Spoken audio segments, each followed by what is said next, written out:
E essa é a história do Mano Brown, um dos MCs de maior influência na história política do Brasil. O ano era 1985, o final do período de uma das maiores catástrofes na história política do Brasil, a ditadura militar de 64. Durante esse período, no extremo sul de São Paulo, cresce também Pedro Paulo, mais conhecido como Mano Brown. Pedro foi um grande músico que começou cantando samba, mas que eventualmente se tornou o MC de maior influência na política do Brasil, pois as letras de sua música retratavam a opressão e a violência que a população mais pobre sofria na mão do governo, mesmo depois da ditadura militar. Pra você entender melhor, eu vou ter que te contar essa história desde o seu nascimento. Então vem comigo, mas já se inscreve no canal e deixa o like no vídeo, beleza? Beleza! Então bora lá. O ano era 1970, quando no dia 22 de abril, nasce Pedro Paulo Soares Pereira, ou simplesmente o filho da Dona Ana. Dona Ana era uma mulher guerreira, que saiu da Bahia pra São Paulo pra tentar vencer na vida. Ela acabou se relacionando com o pai do Mano Brown, um cara italiano que não se tem muita informação sobre ele, mas que provavelmente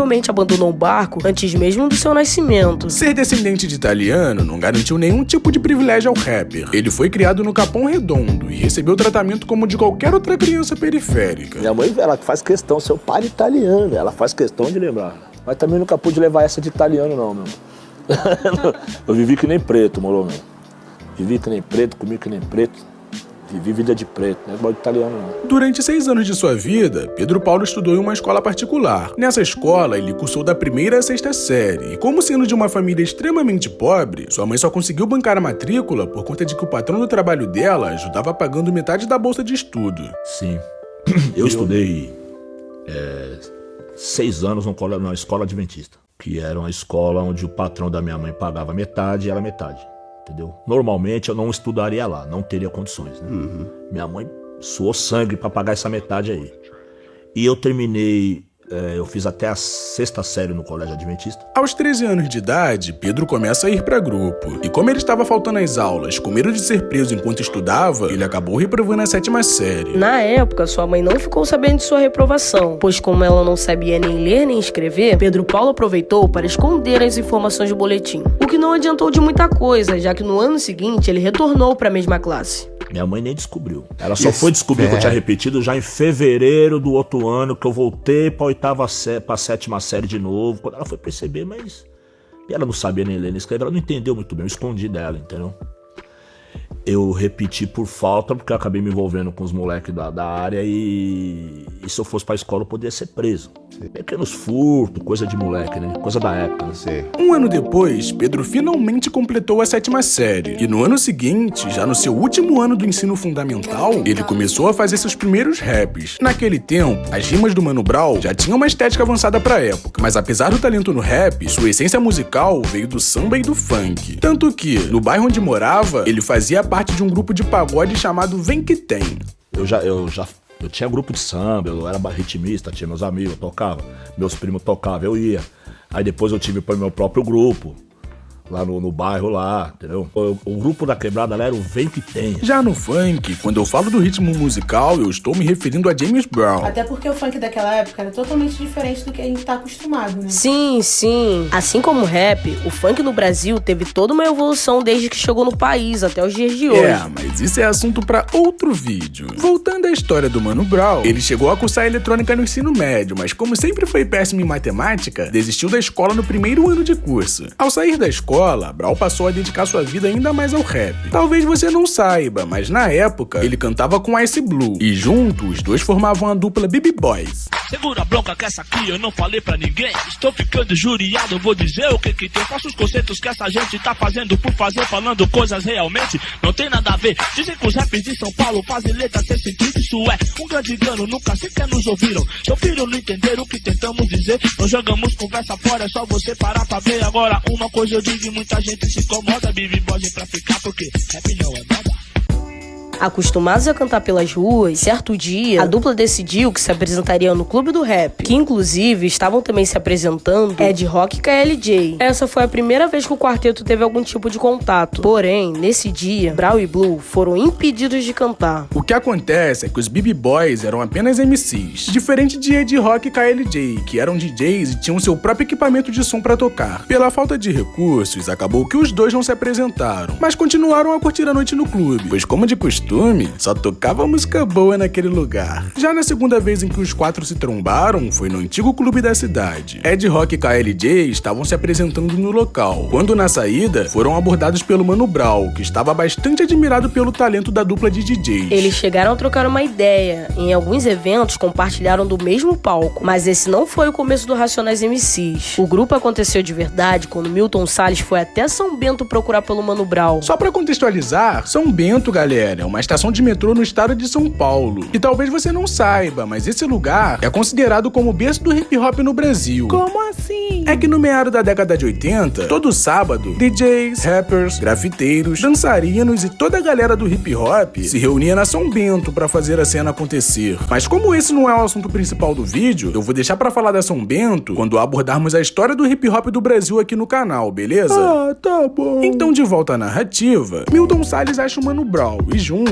os dois vão até um apartamento no Copan gravar uma música demo com Ed Rock e KLJ. Finalmente, pela primeira vez, Brown consegue fazer com que os dois DJs escutassem seu som. A letra que ele apresentou era da música Nosso Nome é Big Boys. Big Boys é nosso nome, Big Boys somos nós. Hip Hop é nossa dança e o rap é nossa voz. Saímos lá do submundo, veja só, mas quem diria? Não é gueto americano, é Brasil, periferia. Tudo pode acontecer, ninguém pode evitar. A gente mata, a gente morre, de bobeira é tudo muito normal. Inspiração que tá pra nós, fazemos rap pra vocês. Nosso nome é Big Boys. Depois desse dia, a relação do grupo foi ficando cada vez mais forte, principalmente depois que o KLJ arrumou um trampo de office boy pro Mano Brown. Eles começaram a se apresentar pelos bailes de São Paulo e, com o tempo, expandiram o sucesso para todas as favelas do Brasil. Suas músicas abordavam questões raciais, a opressão que o jovem periférico sofria na mão da polícia e o abismo social entre o rico e o pobre. Questões completamente sensíveis que a sociedade brasileira fazia questão de ignorar e fingir que nada estava acontecendo. O que não mudou de muita coisa de lá pra cá, né? Bom, sendo visto como porta-voz do Racionais MCs, Mano Brown acabou se tornando referência para os jovens quando se tratava de opiniões políticas e sociais. Analisando isso, Brown percebe que a juventude estava cada vez mais interessada em seus deveres e direitos como cidadão.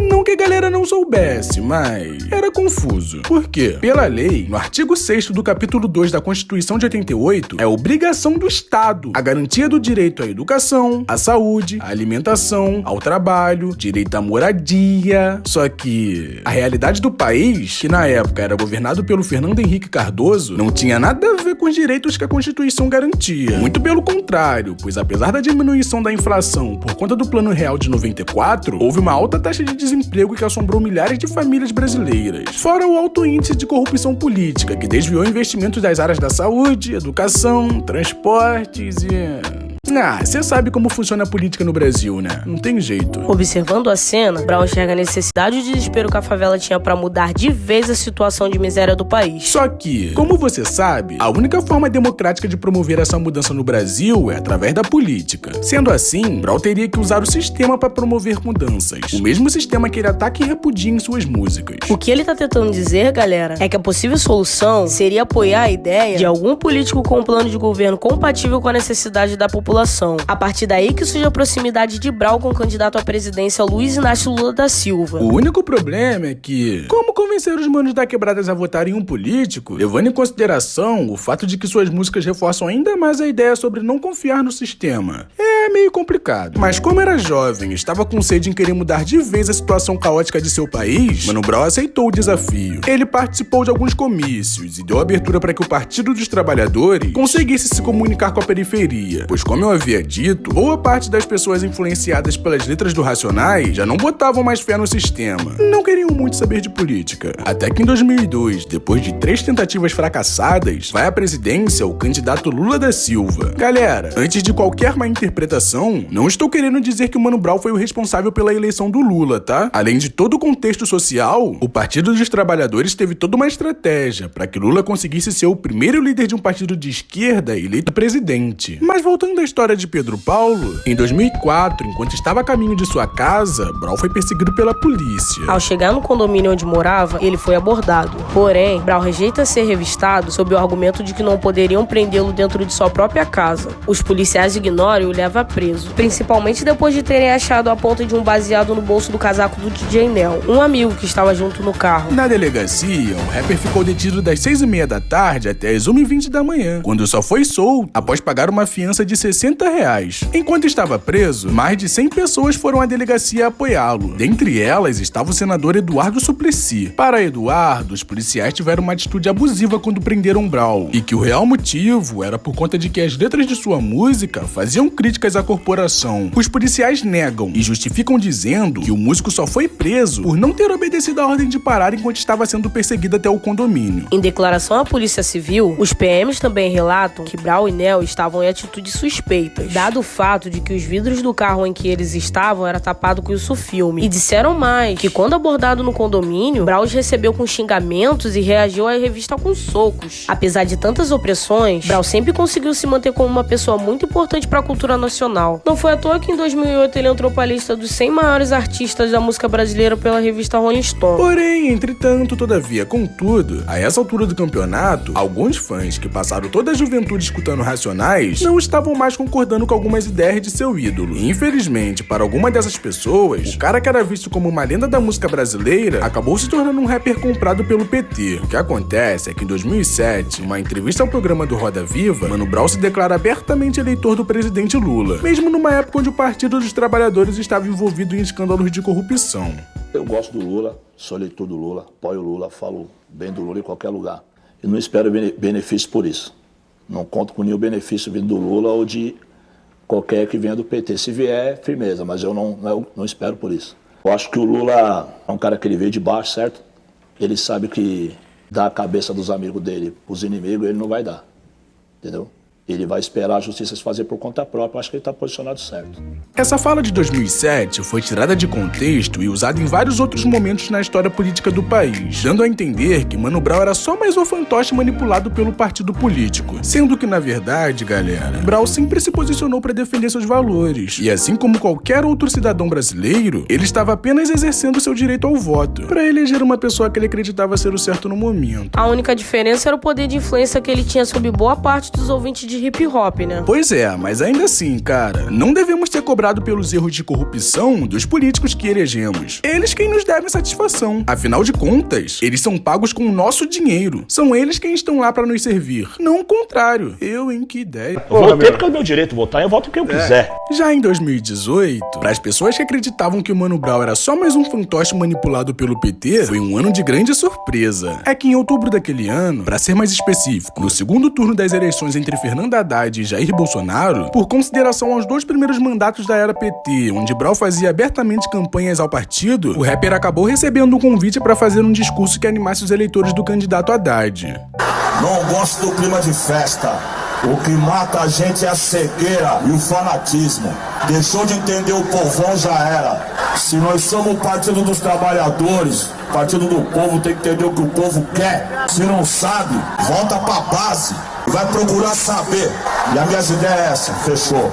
Esse discurso criticando o PT pegou muita gente de surpresa, principalmente quem nunca entendeu muito bem as letras do Racionais MCs, como por exemplo o verso da música Periferia, Periferia, onde diz que o sistema manipula sem ninguém saber, a lavagem cerebral te fez esquecer, que andar com as próprias pernas não é difícil. Mano Brown nunca foi diferente desse verso, ele sempre manteve a postura na luta pelos seus princípios, independente da opinião da galera, tanto que, mesmo sendo vaiado por parte do público quando criticou o PT em 2018, já nesse ano de 2022, com a elegibilidade do Lula da Silva, Mano Brown declara novamente seu voto ao candidato. Só que, diferente das outras eleições, nessa, Brown não estava nem um pouco afim de fazer com que as pessoas votassem em quem ele acreditava. Tô falando pra ninguém votar em ninguém não, pense em você. Pensa um pouquinho. Também não tô afim de fazer a mente de ninguém não. Tá ligado? Ninguém é criança de 6 anos aqui não.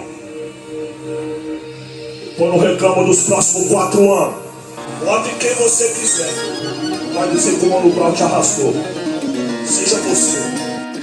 Fala, meus abençoados! Tudo bem com vocês? Espero que tenham gostado do vídeo, porque deu mó trabalho. Inclusive, se puderem deixar um comentário ou um like pra fortalecer o canal, tamo junto. Esses nomes aqui na tela são dos abençoados que nos ajudam financeiramente a manter a qualidade do nosso conteúdo. Caso você também queira ajudar, dê uma olhadinha no primeiro comentário desse vídeo. Dito isto, fui!